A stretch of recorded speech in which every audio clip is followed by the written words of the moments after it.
Well, good morning. Welcome to Integrative Preparedness. I'm Steve Smith. How are you all today? I got a bit of a cough, so I'll try not to cough too much, or I'll try to pause it before I do. But if I don't catch a couple of them, I apologize in advance.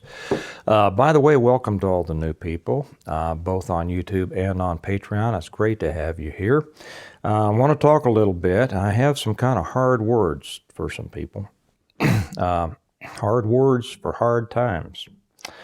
Many of you don't need this, and many of you are going to come into the comment section and reiterate or reinforce what I have said. And feel free to do that, and feel free to add your stories and your experiences for those who may need it. But some out there need to hear what I'm about to say. We've gone through a tough spot for the last couple of years. There's no doubt about that. Some people have had some tough times. But I'm starting to hear more and more, not necessarily in the news. If the Republicans were in, you'd be hearing all this about people are having to skip meals and not going to be able to do their Thanksgiving and their Christmas. Everybody's cutting back and stuff like that. If this was Republicans in, that would be all over the news. It's not now because, obviously, because Democrats are in, so they're going to find some good thing to say about it, that, Uncle Joe assures us that there's nothing wrong with our economy. It's strong as can be. Well, our economy sucks, but that's no reason for your life to suck, and that's what I want to talk about. I have heard other places on some of the, shall I say, alternative sections, and even on some YouTubes, people talking about, people are having to skip meals or cut back on seeing family and travel and things like that. And let me ask a question that's going to shock a lot of people right out there. And that question is why? Why? Now, this is a preparedness channel, so I'm assuming that most people who watch this are involved in, or at least interested in, preparedness. And there's a difference. I think that's an important difference. A lot of people are interested in it, but not necessarily involved in it. Okay? Those people, and here's the first of the hard truths, most of the people having a hard time now did not prepare during good times. We had several years there of fat times, plenty of time to prepare, not just with, mountain house and bullets and things like that, but as I've said so many times before, financially. They had plenty of time to prepare. The people who are having hard times now, and I'm not sure that I believe people are skipping meals yet. I don't know. I don't know anybody who is. That doesn't mean that they're not. I don't know. If there are, I am very sorry. And I'm not cracking on them. What I'm saying is you didn't do a very good job preparing. Okay? The people, like I say, who are having a hard time now lived right at the edge of their money. I've said before, stack cash. Somebody says, how do you stack cash? The same way you stack everything else. You get a little bit more every week, you get a little bit more every month, you get a little bit more every year, and you put it away. Why do you put it away? Because bad times are coming. When are bad times coming? How do I know bad times were coming? Because bad times always come. The economy is cyclical. You can blame it on all sorts of things, and a lot of it would be right. But the fact of the matter is that the economy goes up and it goes down, and it goes up and it goes down, and it goes up and it goes down. And if you're familiar, just a second, I got a cough. Okay. If you are familiar with the story of Joseph in the Old Testament, when the Pharaoh had a dream and his dream seekers couldn't figure it out, and he called Joseph, and Joseph says, well, he dreamed about 7 fat cows and 7 lean cows. He says, that means you're going to have 7 years of abundance, and then you're going to have 7 years of starvation or lean times. Pharaoh says, well, what should I do? Joseph says, start stocking up. So for 7 years, they stocked up. And then when it came time to the time of starvation, not only were they okay, They were able to help people around them who had not prepared. I don't have a lot of patience, I'll be honest. This is going to tick some people off, but the people that it ticks off have to hear this because it would help them. Start preparing. You have to make your life better, and that means financially. And too often in the preparedness world, I think that people, and I've said this before, they concentrate on being able to live with very little, and they pride themselves on being able to just get by with not much. Okay, that's fine if you have to do that. But if you are not preparing in all area of your life, and a financial collapse comes, you are out of luck. Why won't people prepare? Well, a number of reasons. Restaurants are closing down all over the place. Is it because of the bad economy? No. No. You'll have a lot of people out there say that it is. Maybe in their area it is. Okay, maybe in their area.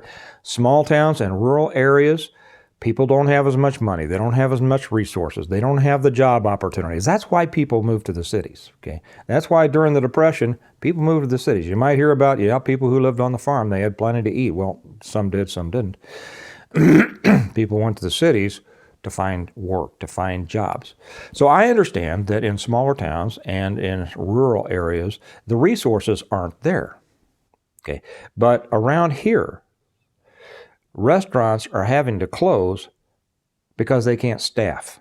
We just had a major barbecue restaurant close, and for a barbecue restaurant to close in the Kansas City area is unbelievable. Why? Because they couldn't get people to work. That's right. You go into some restaurants around here, and I tell you, wait staff makes great money at some of these restaurants around here. When you can come in and do an 8-hour shift and go home with $300, you tell me that's not good money? Okay. Really? But they can't keep people to work, so only half the restaurant's open. It's half the restaurant is not opening or closed down because of social distancing from that previous ridiculous situation. And I know that collapsed a lot of businesses. That put people out of business, that put people out of jobs. But jobs are here now, and people aren't taking them. I just got back from Aldi. I went down there to pick up some stuff, and I stood in the line 15 people deep. That's never happened. If you guys have an Aldi, you know that they go pretty quick, and they kind of understaff, but sometimes you'll stand in a line of 6 or 7 people. No, this was 15 people. They can't get the workers. Why can't they get the workers?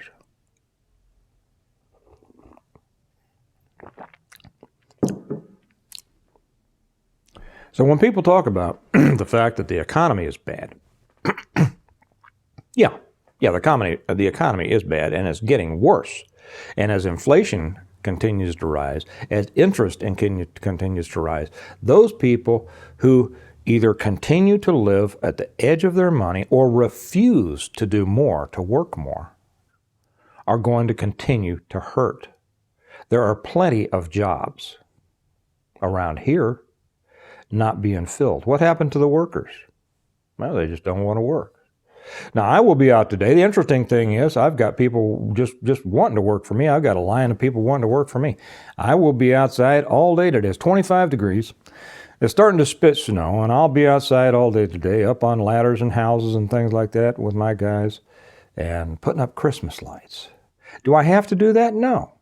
But it's a business that I started years ago to kind of add money to the family. It became successful, so I keep doing it. I'm not going to let a lucrative business go just because maybe I don't need it. I'll go back again, just using myself, not bragging on myself. When Kelly and I lost our jobs at the hospital, did it ruin us? Hey, it cost, I'm not going to tell you exactly. I'll tell you around $120,000 a year. Okay, that's what it cost us. And yet we willingly let it go. Why were we able to willingly let it go? because we had other sources of income and we had prepared. I had prepared. Why did I prepare? Because I knew something was going to happen. You never know exactly what's going to happen, but you should always know that something is going to happen. It's coming. Yes, it is. What's it? I don't know. Could be anything, but it is coming. Now, my hard words for those, and I've said before, unless you're in a coma, you can find ways to make money. Either there's go get a job. I live in a small town outside of a city. Well, then drive into the city and get a job. Okay? Go get a second job. I know one of our people, you all know Hallie. Okay? She's 23 years old. 24, 23, whatever. She's always, since I've known her, she's had 2, 3, sometimes 4 jobs. The people out there whining about stuff, guess what? They don't have 2, 3, and 4 jobs. They've got a job, and then they're whining about, oh, things are bad, I can't make it, it's unfair. Life is neither fair nor unfair. I like that statement, life isn't fair. That's right, but it's not unfair either. Life is life. It's up to you to make of it what you will. And if somebody is out there, having to skip meals, and they're watching a preparedness channel, they are not taking their preparedness seriously. Now, this butt hurts people. Fine. I'll warn you too. I don't allow whining on. Don't come on here and tell me, but I have this and I have that and I can't do anything and I can't do this and I can't do. Who is it? Who is that girl that had I forget what it was. She's a quadriplegic and she paints with her mouth.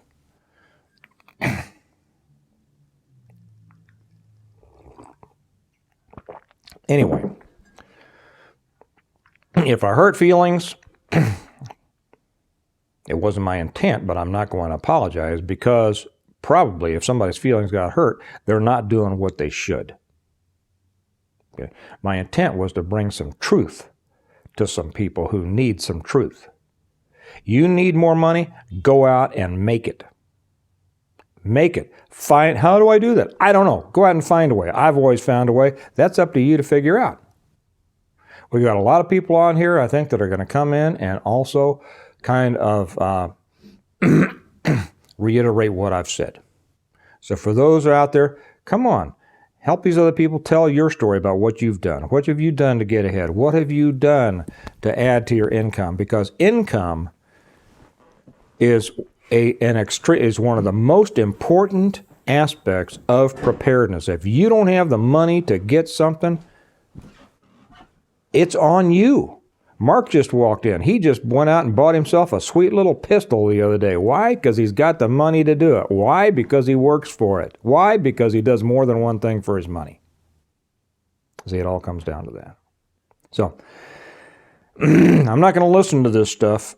Rush Limbaugh says, I don't worry about recessions because I'm not going to participate. And if you look at what he did, guy was rich as could be and still was always coming up with new income streams with his books and his ties and his, whatever that tea was and all that. A guy was always doing stuff. Crying out loud, it's your life. You do something with it. Okay? And stop. And if you're just going to hang your head and go, oh, life is bad and life is fair and unfair and I don't get, hey, you know what? You are the one that are ensuring your own failure. Take a hard look. Your life can be what you make it. Your life is what you make it. Okay?